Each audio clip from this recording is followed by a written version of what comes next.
আমরা তো তাদের নিয়ে অনেক পাগলামি করি, চলো আজ জেনে আসা যাক আমাদের নিয়ে তাদের কিছু পাগলামি। আরে যে কিনা বিয়ে করতে চান না, কারণ এতে তার আর্মিরা কষ্ট পাবে। জিন, যে কিনা তার হাতে ইনজুরি নিয়েও মঞ্চ ছাড়েননি, কারণ আর্মিরা তার অপেক্ষায় ছিল।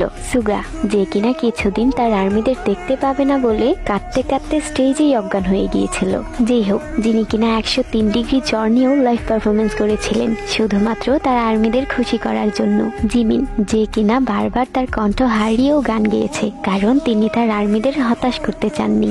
ভি, যিনি কিনা এতদিন পর তার আর্মিদের সামনে থেকে দেখে বাচ্চাদের মতো কান্না করেছিল। জংকুক, যিনি কিনা ভারী বৃষ্টি ও কুয়াশার মধ্যেও পারফরমেন্স করেছে, কারণ তিনি তার আর্মিদের খুশি দেখতে চান। আর এতে করেই বোঝা যায় আমরা যে শুধু তাদের ভালোবাসি এই না, আমাদের থেকেও তারা আমাদের লক্ষ কোটি গুণ বেশি ভালোবাসে।